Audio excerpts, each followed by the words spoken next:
Property बाजार में निवेश की सटीक सलाह के साथ पेश है आपका पसंदीदा शो प्रॉपर्टी इंडिया। हमारे रियल एस्टेट एक्सपर्ट्स के साथ जानिए कहां आपके बजट में मिल रही है सही प्रॉपर्टी और कहां पर निवेश आपका पैसा कर देगा दुगना। आपके सवालों के जवाबों और रियल एस्टेट की हर बड़ी खबर के साथ मौजूद हैं हम। नमस्कार, मैं हूं अंजलि स्टार। अगर आप प्रॉपर्टी पर और ज्यादा जानकारी चाहते हैं तो आप हमारी वेबसाइट ndtv.com/प्रॉपर्टी पर जा सकते हैं। यहाँ आपको 24 शहरों के प्रॉपर्टी बाजार एक्सपर्ट्स की नज़र में कैसे हैं पता चलेगा और जानकारी ढूंढना भी इस वेबसाइट पर काफ़ी आसान है। चलिए सबसे पहले एक नज़र डाल लेते हैं कि आज क्या क्या है खास। डीडीए की नई स्कीम पर लोग टूटे, हाथों हाथ बिक चुके हैं लाखों फॉर्म। लेकिन डीडीए के मकानों में रहने वालों को नहीं भाते हैं ये मकान। रिहाइश निवेश के लिए शहर के कौन से इलाके हैं सबसे बेहतर, पाइए अपने सवालों के जवाब। और हैदराबाद के उभरते बाजार कुकटपल्ली का एक जायजा।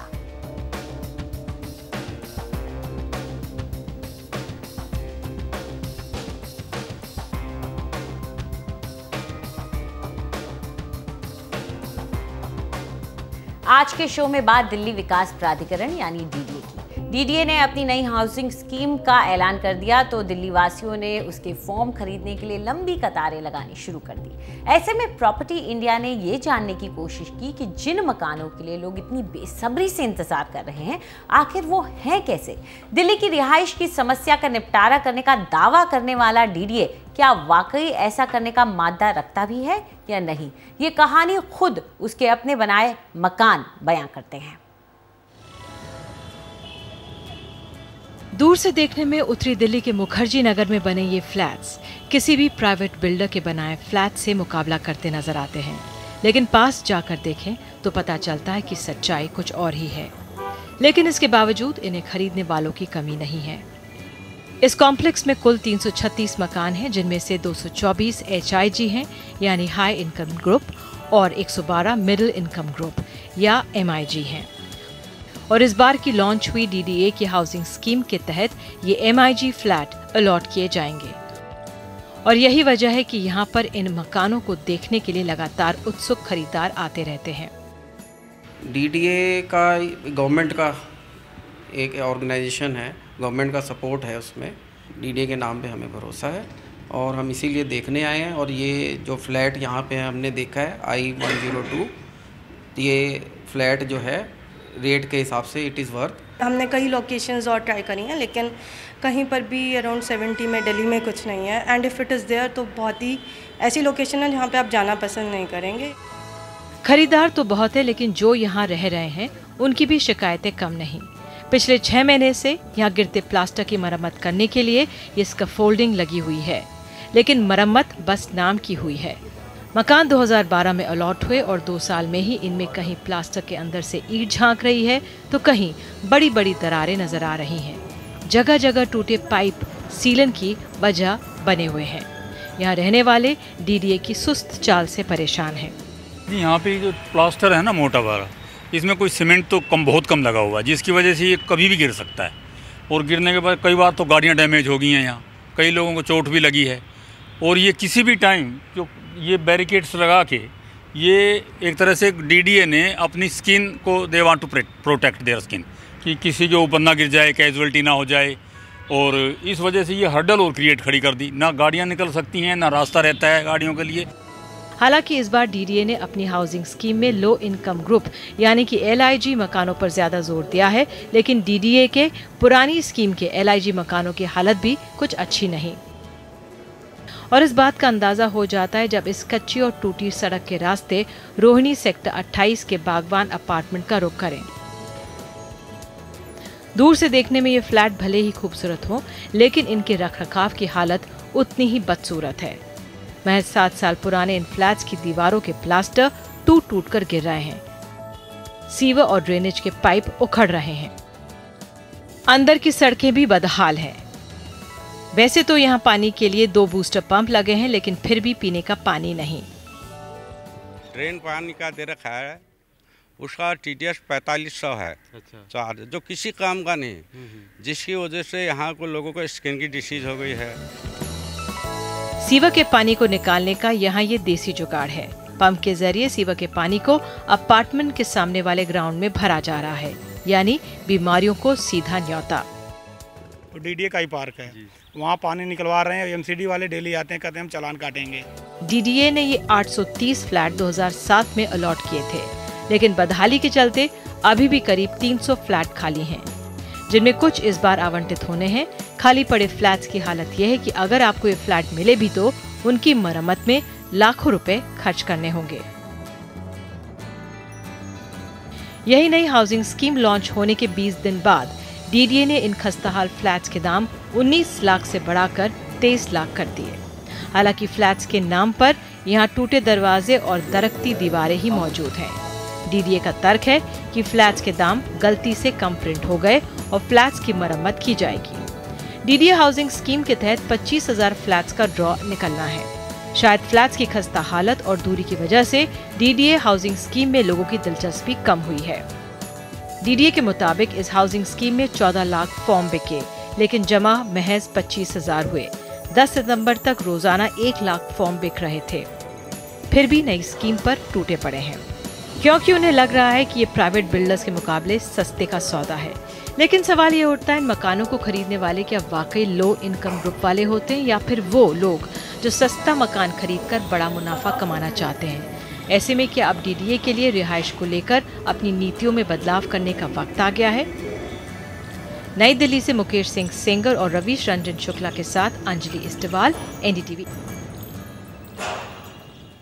तो ये हालत है डीडीए के फ्लैट्स की। इसके बावजूद डीडीए फ्लैट्स बनाया जा रहा है और ये दावा करता है कि वो दिल्ली की रिहाइश की समस्याओं को दूर करेगा। क्या वाकई डीडीए ऐसा कर सकता है? क्या वाकई डीडीए में ये दम है? इसके बारे में चर्चा करने के लिए हमारे साथ मौजूद हैं उमेश सहगल, जो कि फॉर्मर चीफ सेक्रेटरी हैं दिल्ली सरकार के, और रमेश मेनन हैं, जो कि डायरेक्टर हैं सर्टिस रियल्टी लिमिटेड, और साथ ही में वो लैंड एक्सपर्ट भी हैं। आप दोनों का शुक्रिया हमारे साथ इस चर्चा में जुड़ने के लिए।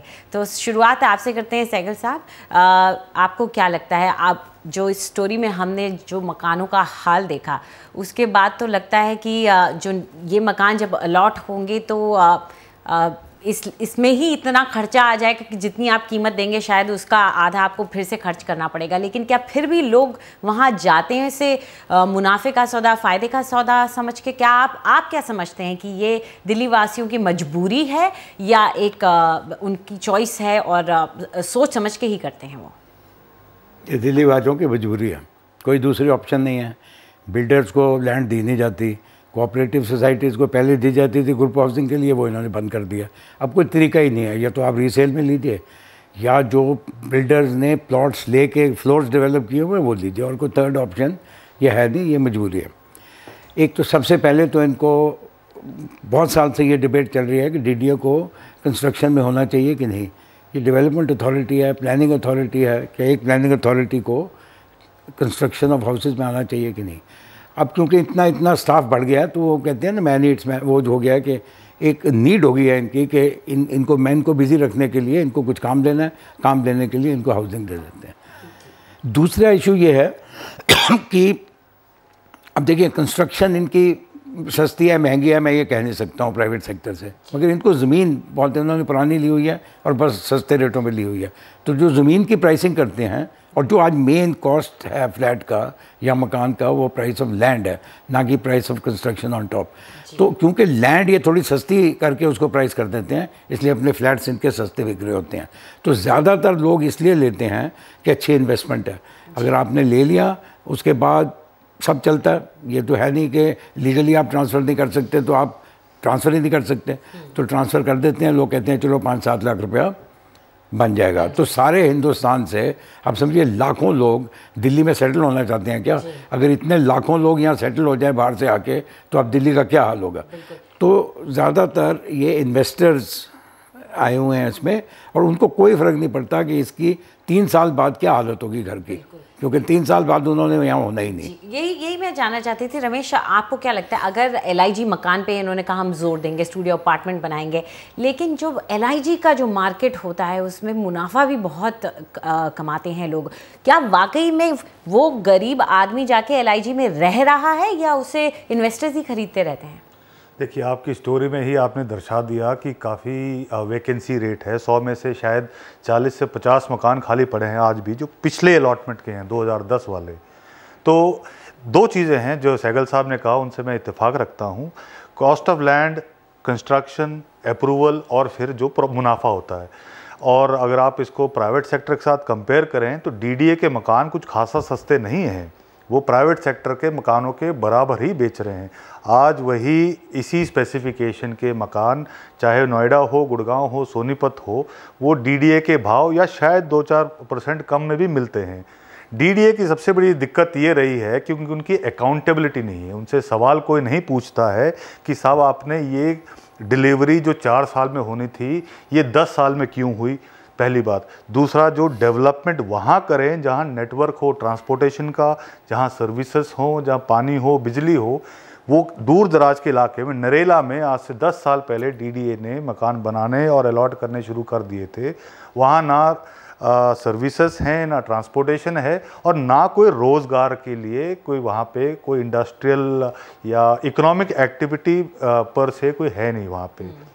तो मैं समझता हूँ डीडीए जो उनका जो चार्टर था कि वो एक शहर को प्लान करें, वो प्लानिंग के अलावा वो हर चीज़ में और चले गए हैं, जो अपने आप में शहर के लिए नेगेटिव साबित हो रहा है। ऐसे में तो लगता है जैसे डीडीए खुद ही ये इन्वेस्टमेंट के कल्चर को आगे बढ़ा रही है कि हमने जाके एक कोने में मकान बना दिया, अब आप इन्वेस्ट कर दीजिए और 10 साल बाद 15 साल बाद आप प्रॉफिट बुकिंग कीजिए। लेकिन उमेश जी, यहाँ पर मैं जानना चाहूँगी कि अगर डीडीए से ये काम नहीं होता है और मकान नहीं दिए जाते हैं, तो जब हम गरीब तबके की रिहाइश की बात करते हैं तो क्यों नहीं सरकारें कुछ और ऑप्शंस के बारे में सोचती हैं? रेंटल हाउसिंग के ऑप्शंस हैं, हिंदुस्तान में कभी कोई इन चीज़ों के बारे में नहीं सोचता है, क्या वजह है? मुझे रेंटल हाउसिंग का तो नहीं पता, मगर दूसरे ऑप्शन सोचे गए हैं कुछ। अगर आप हरियाणा और यूपी में देखिए, वो ट्राई भी की गई हैं। ये जब बिल्डर्स को लैंड देते हैं, चाहे ऑप्शन में दें या कंसेशनल रेट में दें, बाई चांस अगर कंसेशनल रेट पे दें, जो कि पता नहीं आजकल क्यों नहीं कर रहे हैं, कंसेशनल रेट पे दें, तो एक कंडीशन उन पे लगा दी जाती है कि इतनी परसेंटेज मकान आप इस क्वालिटी के बनाएंगे जो लोअर इनकम के लिए होंगे, वो फ्री ऑफ कॉस्ट हमें हैंड ओवर कर देंगे, यानी गवर्नमेंट को हैंड ओवर कर देंगे। हुआ क्या कि इसमें हमने कॉस्ट शेयरिंग कर दी। जब लैंड का कॉस्ट है जो गवर्नमेंट को देना चाहिए था, उनको उनसे मिलना चाहिए था, और गवर्नमेंट का हाफ शेयर जो उसमें था आपने उससे शेयर कर लिया, उससे आपने फ्री ले लिया या सस्ता ले लिया मकान, और फिर किसी भी रेट में जो कि आप रीज़नेबल समझते हैं उस रेट पे आपने बेच दिया। तो उससे ये होगा कि एक तो जो क्वालिटी आपकी है, किसी का HID नहीं बिकेगा अगर उसके बगल में ही एक सिंगल बेडरूम का बना हुआ है जिसकी क्वालिटी पुअर, अगर एक ही हाउसिंग सोसाइटी में है सबकी क्वालिटी सेम होगी। तो जो पुअर मकान है वो भी कम से कम कंस्ट्रक्शन वाइज और मेंटेनेंस वाइज उनकी क्वालिटी सेम होगी। अब मेंटेनेंस के कॉस्ट जो हैं, बहुत सारे बिल्डर्स और डीडीए भी आजकल बिल्ड इन करता है अपने कॉस्ट में। 1-2 लाख रुपया जो कॉस्ट है वो आप समझिए मेंटेनेंस का। जब मेंटेनेंस का कॉस्ट आप बिल्ड इन कर रहे हैं तो क्यों नहीं उस सारा जो एक्सेस आपका बना, जितना पैसा बना, वो आप एक सोसाइटी बना के जितने भी रेजिडेंट्स हैं चाहे 200-300 हैं, कम फिगर बेटर होगा।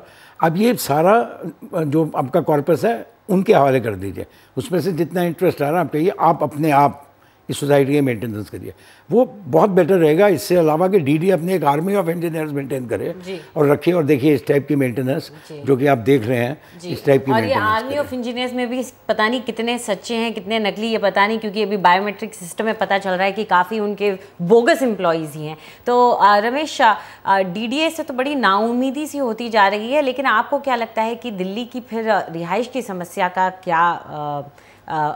क्या सल्यूशन कहेंगे? क्या डीडीए प्राइवेट बिल्डर्स के साथ आए, और आए भी तो किस फॉर्मूले में आए? नहीं, देखिए इस चीज़ का इस सवाल का बहुत सिंपल जवाब है कि बाज़ार डिमांड एंड सप्लाई पे चलता है। आज तक डीडीए ने शॉर्ट सप्लाई के ज़माने में हाउसिंग क्रिएट किया है, इस वजह से ये हाल है। अगर आप देखें 60 की दशक में जब डीडीए का गठन हुआ था, उस वक्त प्राइवेट सेक्टर बहुत वीक था। उस वक्त सरकार को जिम्मेवारी लेनी पड़ी कि हम मकान भी बनाएंगे, होटल भी बनाएंगे, एयरलाइन भी चलाएंगे, सड़क भी बनाएंगे। पर अगर आप देखें सन 80 के बाद प्राइवेट सेक्टर बहुत सशक्त है, और इसका दिल्ली के इर्द गिर्द के शहरों में इसकी मिसाल है। चाहे वो गुड़गांव हो, चाहे नोएडा हो, या सोनीपत हो, फरीदाबाद हो, सरकार हाउसिंग में से बाहर आ चुकी है। ये बात तो पहली हुई। और दूसरी सप्लाई की जहाँ तक बात है, जो दिल्ली मास्टर प्लान के तहत जो सहगल साहब ने कहा, तीनों चीज़ों को एड्रेस किया गया है।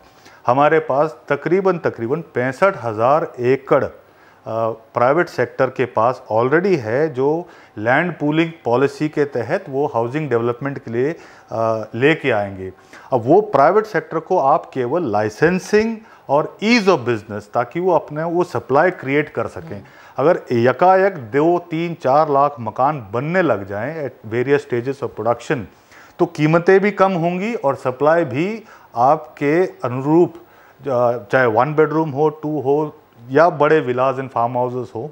ये केवल जो लाइसेंसिंग को रोक के रखा, या 2007 में डीडीए ने मास्टर प्लान तो नोटिफाई कर दिया, आज 7 साल हो गए हैं, हम अब भी लैंड पूलिंग की पॉलिसी की वेट कर रहे हैं।